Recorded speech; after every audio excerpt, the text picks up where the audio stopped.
ನನ್ನ ಜೀವನದಲ್ಲಿ ಒಂದು ನಾನು ಕಳೆದ ಬಾರಿ ಬರೀ ವಿಡಿಯೋದಲ್ಲಿ ಫೋಟೋಸಲ್ಲಿ ವಿಜುವಲ್ಸಲ್ಲಿ ನೋಡಿದಾಗಲೇ ಹೇಳಿದ್ದೆ ನಾನು ನನ್ನ ಲೈಫಲ್ಲೇ ನನ್ನ ಜೀವನದಲ್ಲೇ ಒಂದು ಶ್ರೇಷ್ಠವಾದ ದಿನ ಆ ಮೂರ್ತಿ ನೋಡಿದ ದಿವಸ ಅಂತ. ಹೀಗೆ ಇದು ಹೆಂಗಾಯಿತು ಕನೆಕ್ಷನ್ ಅನ್ನೋದು ನನಗೆ ಈಗಲೂ ಗೊತ್ತಿಲ್ಲ. ಹೀಗೆ ನನಗೆ ಇನ್ಸ್ಟಾಗ್ರಾಮಲ್ಲಿ ಒಂದು ಪೋಸ್ಟ್ ಬರುತ್ತೆ. ಆ ಪೋಸ್ಟ್ ನೋಡಿದಾಗ ಖುಷಿ ಆಗುತ್ತೆ. ಯಾಕಂದರೆ 3ನೇ ಪ್ರಾಜೆಕ್ಟಲ್ಲಿ ನಾನು ಶಿವ ಆಗಿ ಮಾಡ್ತಾ ಇರೋದು. ಶನಿ ಮಹಾಕಾಳಿ ನಂತರ ಇದು ನನಗೆ ಬಿಗ್ ಬಾಸ್ ಮಾಡಿದಾಗಲೂ ಅಷ್ಟು ಖುಷಿ ಸಿಕ್ಕಿತ್ತೋ ಇಲ್ವೋ ಗೊತ್ತಿಲ್ಲ. ಸಿನಿಮಾಗಳು ಮಾಡಿದಾಗಲೂ ಅಷ್ಟು ಖುಷಿ ಸಿಕ್ಕಿತ್ತೋ ಇಲ್ವೋ, ಅಥವಾ ನನ್ನ ಜೀವನದಲ್ಲೇ ನನಗೆ ಯಾವತ್ತೂ ಆಗದಿರೋಂಥ ಒಂದು ಖುಷಿ ಬಹುಶಃ ಇವತ್ತು ಅಂದರೆ ಅದು ತಪ್ಪಾಗಲ್ಲ. ಆ ಎಲ್ಲ ಕ್ರೆಡಿಟ್ಸು ಒಂದು ಮೊದಲನೇದಿಗೆ ಕೇಣಿ ತಾಲೂಕಿನ ಜನತೆಗೆ ಹೋಗುತ್ತೆ. ಯಾಕಂದರೆ ಶಿವನ ವಿಗ್ರಹ ಮಾಡಿಸ್ಬೇಕು ಅಂತ ಹೇಳಿ ಫಸ್ಟ್ ಥಾಟ್ ಬಂದದ್ದು ಅವರಿಗೆ.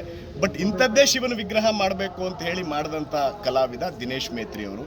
ಸೊ ಅವ್ರಿಗಂತೂ ನಾನು ಸೀರಿಯಸ್ಲಿ ಹೇಳ್ತೀನಿ, ಕಲಾವಿದರು ಎಲ್ಲರೂ ಆಗ್ಬೋದು, ಒಳ್ಳೆಯ ಕಲಾವಿದರು ಎಲ್ಲರೂ ಆಗೋಕ್ಕೆ ಸಾಧ್ಯ ಇಲ್ಲ. ಆ ಒಳ್ಳೆಯ ಕಲಾವಿದ ಆತ ಅಂತ ನಾನು ಹೆಮ್ಮೆಯಿಂದ ಹೇಳೋಕ್ಕೆ ಇಷ್ಟಪಡ್ತೀನಿ.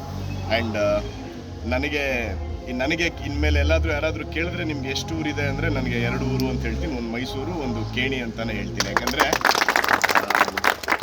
ನನಗೆ ಸೀರಿಯಸ್ಲಿ ನನಗೊಂದು ವೈಬ್ರೇಷನ್ ತಂದುಕೊಟ್ಟಂಥ ಊರು ಈ ಊರಿನ ವಿಚಾರದಲ್ಲಿ ನಾನು ಕೂಡ ಒಳ್ಳೆಯ ವಿಚಾರಗಳಲ್ಲಿ ಯಾವಾಗಲೂ ಜೊತೆಲಿರ್ತೀನಿ. ಮತ್ತು ದಿನೇಶ್ ಮೇತ್ರಿ ಅವರಿಗೆ ನಾನು ಇವತ್ತೊಂದು ಪ್ರಾಮಿಸ್ ಮಾಡ್ತೀನಿ, ನನ್ನ ಮುಂದಿನ ಸಿನಿಮಾಗೆ ಅವರೇ ಕಲಾ ನಿರ್ದೇಶಕರಾಗಿ ನನ್ನ ಜೊತೆ ಇರ್ತಾರೆ ಅಂತ. Hats off sir, seriously. And ಇಡೀ ಗ್ರಾಮಕ್ಕೆ ನನ್ನ ಕೃತಜ್ಞತೆ, ನನ್ನ ತುಂಬ ಹೃದಯದ ಧನ್ಯವಾದಗಳು ಹೇಳ್ತೀನಿ. ಇದಕ್ಕಿಂತ ಲೈಫಲ್ಲಿ ಸಾರ್ಥಕತೆ ಇನ್ನೇನು ಇಲ್ಲ ಅಂತ ನಾನು ಭಾವಿಸಿದ್ದೀನಿ. ಮುಂದೆ 50 ಸಿನಿಮಾ ಮಾಡ್ತೀನೋ, 10 ಸಿನಿಮಾ ಮಾಡ್ತೀನೋ, ಅಥವಾ ಇನ್ನೂ 5 ಸೀರಿಯಲ್ ಮಾಡ್ತೀನೋ ಗೊತ್ತಿಲ್ಲ.